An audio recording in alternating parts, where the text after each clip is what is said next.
at the end and seemed quite interested in the problem. So it's sort of heartening to see that at least he was prepared to talk about it openly, the candidate in the next election.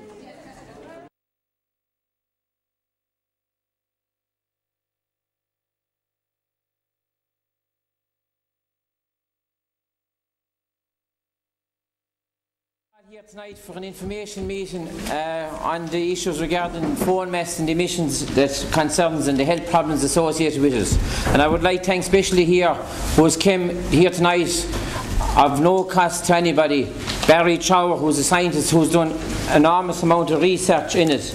He has first degrees in physics and he specialises in microwaves. His second degree is research degree. Bary has kindly agreed to come here tonight to give us a talk and inform us all regarding the potential serious effects that microwaves from phone mess and indeed mobile phones have on human health. Bary has also trained at the government's microwave warfare established in the 60s. He's worked with the underwater bomb disposal unit which used microwaves in the 70s and helped the government debrief spies trained in microwaves warfare. He's currently teaching advanced physics, mathematics at Dartmouth College, UK, and is a scientific advisor to the Radiation Research Trust. By invitation, he has made numerous presentations to government bodies in the UK over the past few years, and only recently he addressed the the Welsh Assembly regarding the planning issues surrounding phone mess, where they had exempted planning laws on it, and on a vote of 41 votes to nil, they voted in favour that all applications regarding the phone mess would go through the planning system. So I'd like to thank sincerely for giving his time.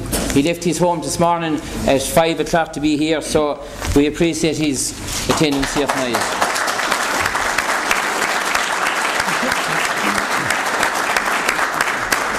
And on my left we have three speakers. I'll do the briefing here. Con Colbert here, he's Secretary of the Irish Doctors Environmental Association from Dublin, and John Ryan, who has campaigned over the last 4 years. Most of you have heard him before regarding where he allowed a mast to be put up in his own land by Vodafone, and after a short period of time himself and his family suffered severe health effects, and has tried strongly to get the mast removed from his land, but to no avail, because Vodafone's stand was that they didn't want to set a precedent to the communities around the country.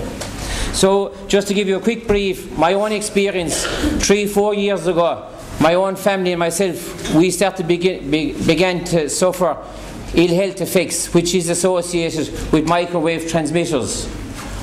We occurred headaches, different fatigue and sleep disorders, and initially we didn't know what was happening to us, and we did a lot of research. We even got the radon tests and things done in the house, and we got all this done. But eventually, after doing research, I began to read up about phone mast emissions and what the causes were, and all the symptoms which we were experiencing were attributable to the phone mast. And even recently, a hearing consultant who has confirmed that myself, my wife and some members of my family have a 20% loss of hearing due to the pulsing nature from these phone masts. After doing a lot of research then into it, I began to look at all the different studies which have confirmed in health, and some of the more serious things like cancers, which have shown that there's a 3-fold increase of phone masts around within 300 to 500 metres of phone mast transmitters. And as anyone that's here from tonight in Cahir knows Pierce Street, Market Street and the Clonmel Road, and in the last 4 to 5 years there's been over 22 people diagnosed with cancer illnesses in that just small little area. But over the years we have travelled as a group which I am involved with. It's called Better Environmental, Safer Telecommunications. And it's not an issue here in Cahir. The issue is all over the country. Like as I said, in Dunsany in County Meath, it's been reported to us that in a rural area in County Meath there are 12 individuals who've had treatment for cancer in the last few years. In this area alone there are 7 individuals with unexplained ailments such as headaches, nosebleeds and sleep disorders. Navan, County Meath, where a Dr. Don McCauley has reported a higher than usual incidence of cancer in that area. In Fermoy in County Cork, where the residents of a housing estate up there being overlooked by a phone mess transmitter also have experienced over 11 cases of cancer. In Dublin, in the inner city of Sean O'Casey Avenue, in 2004 there was 21 women with cancer in the same street. And the HSE investigated, and they did not give any answer to this alarming rate of cancer.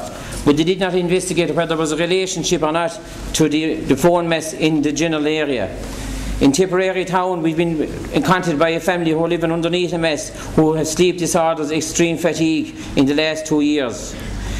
In Ballylanders in County Limerick, we have experienced from people where 6 people in the vicinity of a large phone mess all complain of fatigue, headaches, nosebleeds, phone